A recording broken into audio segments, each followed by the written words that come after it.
Hi ರೀ ಎಲ್ಲರಿಗೆ ನಮಸ್ಕಾರ. ಮುಲ್ಲಂಗಿ ಚಟ್ನಿ ಜೊತೆ ರಾಜಗಿರಿ ಪಲ್ಯ ಮಾಡಿದ್ದೀನಿ. ಬಿಸಿ ರೊಟ್ಟೆ ಜೊತೆ ಅಂದ್ರೆ ಸಖತ್ ಕಾಂಬಿನೇಷನ್ ಆಗುತ್ತೆ. ಮುಲ್ಲಂಗಿ ಮತ್ತೆ ಕ್ಯಾರೆಟ್ ಯೂಸ್ ಮಾಡಿ ಮಾಡಿರೋ ಚಟ್ನಿ. ಮುಲ್ಲಂಗಿ ತಿನ್ನಲಾರ್ದವ್ರಿಗೆ ಇದು ಒಂಥರ ಒಳ್ಳೆ ಕಾಂಬಿನೇಷನು. ಅಲ್ಲಿ ಮಮ್ಮಿ ಫೋನ್ ಮಾಡ್ಯಾಳ ತಂದೆ ಇನ್ನು ನನ್ನ ಮಗ ಅಂತ ಗೊಳೋ ಅಂತ ಆಡ್ತಾ ಇದ್ದ. ಅವನಿಗೆ ರಂಭಿಸಿ ನಾನು ಅಡುಗೆ ಮಾಡಕ್ಕೆ ನಿಂತ್ಕೊಂಡೆ. ಏನಿಲ್ಲ ಪಲ್ಯ ಮಾಡೋಕ್ಕೆ ಒಂದು 3 ಮೆಣಸಿನ್ಕಾಯಿ ಮತ್ತು 4 ಬೆಳ್ಳುಳ್ಳಿ ಹೆಸರು ಹಾಕ್ಕೊಂಡು ಕಲಿಗಾಲದಾಗರೆ ಕುಟ್ಕೊಡ್ರಿ, ಇಲ್ಲಾಂದರೆ ಮಿಕ್ಸಿಗೆರೆ ಹಾಕ್ಕೊಡ್ರಿ. ಹಾಕೊಂಡ್ಬಿಟ್ಟು ಒಂದು ಕಡಾಯಿಗೆ ಎಣ್ಣೆನ ಹಾಕ್ಕೊತಾ ಇದ್ದೀನಿ ರೀ. ಇದಕ್ಕೆ ಯಾವುದೇ ರೀತಿ ಮಸಾಲೆ ಅದು ಏನು ಯೂಸ್ ಮಾಡಲ್ರಿ ನಾವು ಉತ್ತರ ಕರ್ನಾಟಕ ಸೈಡು. ಬರೀ ಕಲ್ಗಲ್ದಾಗ ಬೆಳ್ಳುಳ್ಳಿ ಮತ್ತು ಮೆಣಸಿನ್ಕಾಯಿ ಜಜ್ಕೊಂಡು ಸುಡೋ ಎಣ್ಣೆಗೆ ಹಾಕೋರು ಸ್ವಲ್ಪ ಜೀರಿಗೆ ಹಾಕೊಂಡಿರ್ತಾರೆ. ಇಲ್ಲ ಅಂತಂದರೆ ಡೈರೆಕ್ಟ್ ಹಾಕ್ಕೊಂಡು ಹಸಿ ವಾಸನೆ ಹೋದ್ಮೇಲೆ ಇದು ನೋಡ್ರಿ ಎಳೀದಿದೆ ಸೊಪ್ಪು. ರಾಜಗಿರಿ ಪಲ್ಯ ಅಂತೀವಿ, ಈ ಕಡೆ ದಂಟು ಸೊಪ್ಪು ಅಂತಾರಂತೆ. ನಾವು ರಾಜಗಿರಿ ಪಲ್ಯ ಅಥವಾ ರಾಜಗಿರಿ ಸೊಪ್ಪು ಅಂತ ಕರೆಯೋದು. ಇದು ನಾನು ಕ್ಲೀನಾಗಿ ತೊಳ್ಕೊಂಡ್ಬಿಟ್ಟು ನೀರಿಲ್ಲಾರ್ದಂಗ ಇಟ್ಕೊಂಡಿದ್ದೆ ರೀ. ಮತ್ತು ರುಚಿಗೆ ತಕ್ಕಷ್ಟು ಉಪ್ಪನ್ನ ಹಾಕ್ಕೊಂಡು ಚೆನ್ನಾಗಿ ಬಾಡಿಸ್ಕೊಂಡು ತಗೊಳ್ರಿ. ಚೆನ್ನಾಗಿ ನೀರು ಬಿಟ್ಕೊಂಡು ಚೆನ್ನಾಗಿ ಕುದ್ಕೊಂತದ್ರಿ. ಇದು ಎಳೆ ಪಾತ್ರೆನಿಂದ ಬೇಗನೆ ಕುದ್ಬಿಡುತ್ತೆ. ಈಗ ನಾನು 2 ಮುಲ್ಲಂಗಿ, 1 ಕ್ಯಾರೆಟು, 1-2 ಮೆಣಸಿನ್ಕಾಯಿ ತಗೊಂಡಿದ್ದೀನಿ ಕೊತ್ತಂಬರಿ ಜೊತೆ. ಈಗ ಕಡಲೆ ಬೀಜ, ನಾವು ಶೇಂಗಾ ಅಂತೀವ್ರಿ ಉತ್ತರ ಕರ್ನಾಟಕದಾಗ. ಕಡಲೆ ಬೀಜ ಅಂತಂದ್ರೆ ಗೊತ್ತಾಗಲ್ಲ. ಈ ಕಡೆ ನಾನು ಫಸ್ಟ್ ಟೈಮ್ ಬಂದಾಗಂತೂ ಕಡಲೆ ಬೀಜ ಅಂದ್ರೆ ಏನು ಅಂತಾನೆ ಕೇಳ್ತಾ ಇದ್ದಿದ್ದು. ಇವಾಗ ಶೇಂಗಕ್ಕೆ ಕಡಲೆ ಬೀಜ ಅಂತಾರ ಅನ್ನೋದು ಗೊತ್ತಾಯ್ತು. ಇನ್ನು ಕ್ಯಾರೆಟು ಮುಲ್ಲಂಗಿನ ನಾನು ಚಾಪರಲ್ಲಿ ಕಟ್ ಮಾಡಿ ಹಾಕ್ಕೊತಾ ಇದ್ದೀನಿ ರೀ. ದಪ್ಪಗೆ ಕಟ್ ಮಾಡಿ ಹಾಕ್ಕೊಂಡು ಸ್ವಲ್ಪ ಸಣ್ಣಕ್ಕಾಗಂಗೆ ಚಾಪ್ ಮಾಡ್ಕೊಂಡು ತಗೊಳ್ರಿ. ಸಣ್ಣಕ್ಕೆ ಅಂದರೆ ಮೀಡಿಯಮ್ ಇದ್ದರೆ ಸಾಕು ಈ ಥರ. ಅದಕ್ಕೆ ಇವಾಗ ನಾನು ಸೈಡಲ್ಲಿ ಎತ್ತಿಟ್ಕೊಂಡು ಇವಾಗ ಏನು ಹುರ್ಕೊಂಡಿದ್ವಲ್ರಿ ಶೇಂಗಾ ಮತ್ತು ಬಿಡಿಸಿಟ್ಕೊಂಡಂಥ ಬೆಳ್ಳುಳ್ಳಿನ ಮಿಕ್ಸಿಗೆ ಹಾಕ್ಕೊತಾ ಇದ್ದೀನಿ ರೀ. ಈಗ 1 ಮೆಣಸಿನ್ಕಾಯಿ, 2 ಮೆಣಸಿನ್ಕಾಯಿ, 1 ಈರುಳ್ಳಿನ ಸಣ್ಣಕ್ಕೆ ಕಟ್ ಮಾಡ್ಕೊಂಡು ತಗೊಳ್ರಿ. ಎಷ್ಟು ಸಣ್ಣಕ್ಕಾಗುತ್ತೋ ಅಷ್ಟು ಸಣ್ಣಕ್ಕೆ.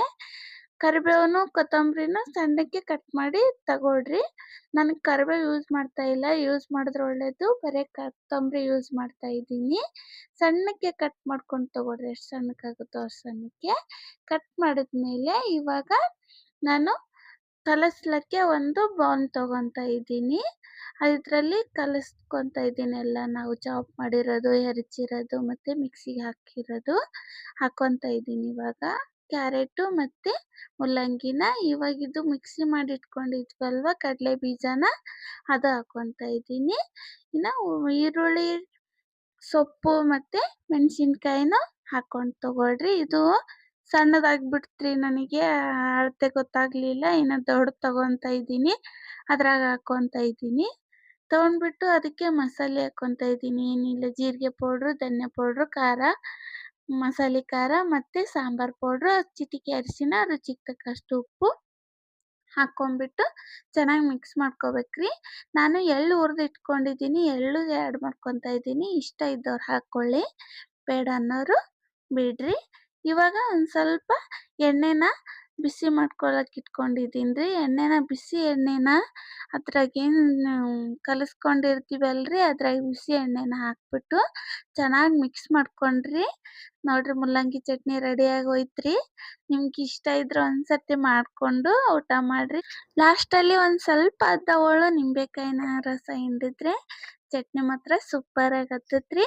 ಬಿಸಿ ಬಿಸಿ ರೊಟ್ಟಿಯಲ್ಲಿ ಏನೋ ಆಗಲಿ ಅಥವಾ ಚಪಾತಿ ಜೊತೆನೂ ಚಟ್ನಿ ಚೆನ್ನಾಗಿರುತ್ತೆ.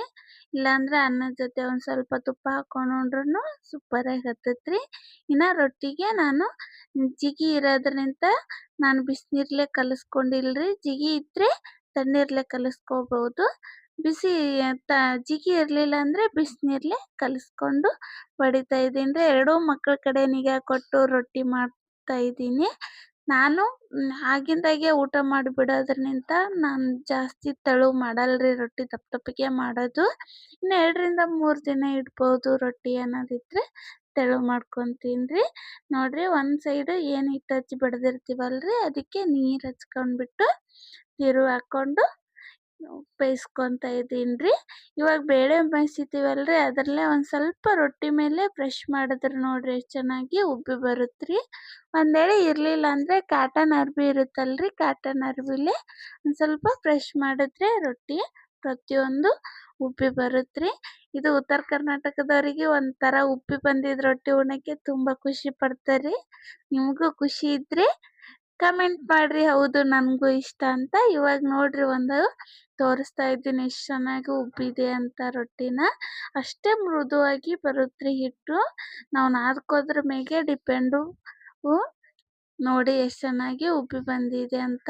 ಇನ್ನು ಅದಾದ್ರೂ ಇವಾಗ ಬಡ್ದು ತೋರಿಸಿದ್ನಲ್ರಿ ಆ ರೊಟ್ಟಿ ನೋಡಿ ಇದು ಚೆನ್ನಾಗಿ ಬಂದಿದೆ. ನಿಮಗೆ ಜೋಳದ ರೊಟ್ಟಿ ಇಷ್ಟ ಇದ್ದರೆ ಕಮೆಂಟಲ್ಲಿ ಹೌದು ನನಗೆ ಇಷ್ಟ ಅಂತೇಳಿ ಕಮೆಂಟ್ ಮಾಡಿರಿ.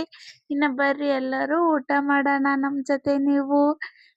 ನಮ್ಮ ರಾತ್ರಿ ಹೊತ್ತು ಮಲ್ಗಕ್ಕೆ ನಮ್ಮ ಮಕ್ಕಳ ಜೊತೆ ಸ್ವಲ್ಪ ಆಟ ಆಡಿ ಮಲಗಿದೆವ್ರಿ. ಈ ವಿಡಿಯೋ ಬಗ್ಗೆ ನಿಮ್ಮ ಅನಿಸಿಕೆ ಏನು ಅಂತ ಕಮೆಂಟ್ ಮಾಡಿರಿ. ಥ್ಯಾಂಕ್ ಯು ರೀ.